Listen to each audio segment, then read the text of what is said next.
भारत का प्राचीन शहर बनारस है। इसका आधिकारिक नाम वाराणसी हो गया है। हालांकि रोचक बात यह है कि मुगलों और अंग्रेजों के जमाने में इस पवित्र शहर का नाम बनारस ही था।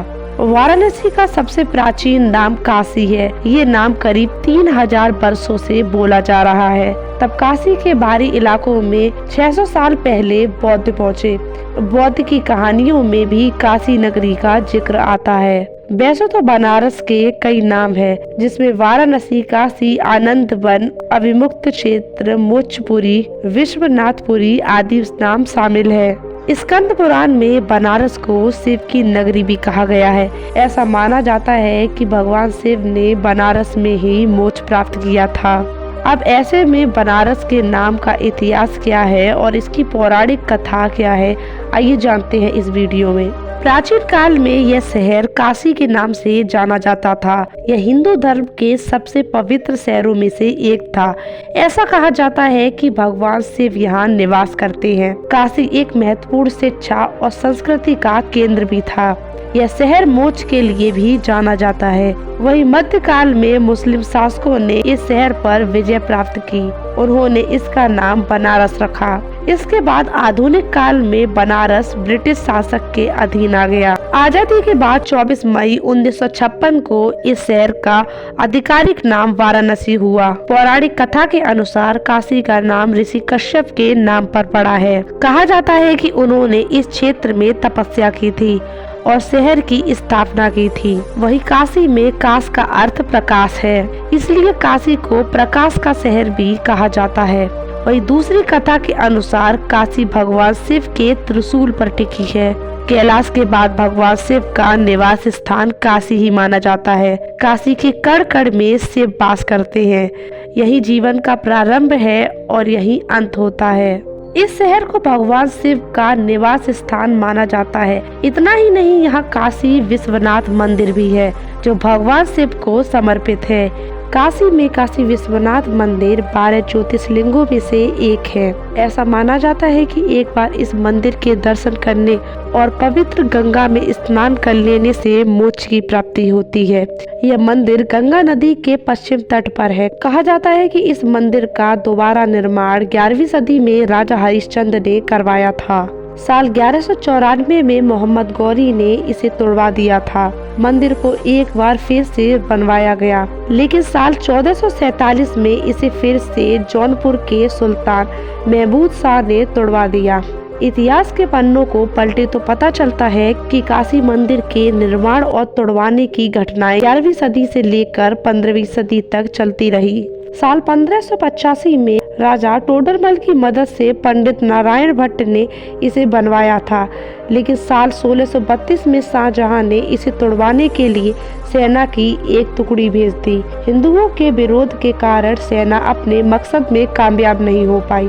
कहा जाता है कि 18 अप्रैल 1669 में औरंगजेब ने इस मंदिर को ध्वस्त कराने के लिए आदेश दिए थे। मौजूदा मंदिर का निर्माण महारानी अहिल्याबाई होलकर ने 1780 में करवाया था। बाद में महाराज रणजीत सिंह ने 1853 में 1000 किलोग्राम सोना दान किया था। कहा जाता है कि इस मंदिर में दर्शन करने के लिए आदि शंकराचार्य, संत एकनाथ, रामकृष्ण परमहंस, स्वामी विवेकानंद, महर्षि दयानंद, गोस्वामी तुलसीदास भी आए थे। मंदिर के साथ ही ज्ञानवापी मस्जिद है। कहा जाता है कि मस्जिद मंदिर की ही मूल जगह पर बनाई गई है। ज्ञानवापी मस्जिद को मुगल शासक औरंगजेब ने मंदिर तोड़वा कर बनवाया था। इसके अलावा यहाँ आलमगीरी मस्जिद है, इसे भी औरंगजेब ने मंदिर तोड़वा कर बनवाया था। बनारस को दुनिया के सबसे पुराने शहरों में से भी एक माना जाता है और ऐसा दावा किया जाता है कि इसे रोम से पहले बसाया गया था। ऐसी मान्यता है कि महादेव को काशी स्थान इतना प्रिय है कि उन्होंने विष्णु जी से इसे अपने निजी स्थान बनाने के लिए मांग लिया और तब से ही महादेव काशी में निवास करते हैं। ऐसा भी माना जाता है कि काशी से ही हिंदू धर्म की स्थापना हुई थी और यही संस्कृति का केंद्र है। पर इस शहर में मुस्लिम, जैन, पारसी, यहूदी, जापानी, बौद्ध आदि लोग भी रहते हैं। काल भैरव को बनारस का चौकीदार माना जाता है। माना जाता है कि काल भैरव के दर्शन के बिना आत्मा का स्वर्ग में जाने का रास्ता पूरा नहीं हो पाता। अगर किसी को मोक्ष चाहिए तो उसके लिए काल भैरव के दर्शन जरूरी है। बनारस के एक और रहस्य में शुमार है लोलार्क कुंड का पानी। इसमें पानी ना तो बारिश से आता है और ना ही किसी तालाब से। माना जाता है कि इस कुंड का पानी पाताल लोक से भरता है। स्कंद पुराण में भी इसका जिक्र है और सूर्य कुंड भी इसे कहा जाता है, क्योंकि शुक्ल पक्ष के भाद्रपद में इस कुंड में सूरज की किरणें पड़ती है और बालासन योग जैसी आकृति बढ़ती है। माना जाता है कि जो महिला इस समय यहाँ नहाती है उसे संतान सुख प्राप्त होता है। बनारस में एक धन्वंतरी कूप है जो मृत्युंजय महादेव मंदिर के पास है। माना जाता है कि अगर कोई इस कूप का पानी 45 दिनों तक पी लेता है तो उसकी बीमारी ठीक हो जाती है। वैद्य धन्वंतरी ने इस कूप में कई सालों तक तपस्या की थी और उनकी तपस्या के कारण ही ऐसा फल मिलता है। इस पानी की खासियत ये है कि 8 घाट में 8 अलग स्वादों का पानी है।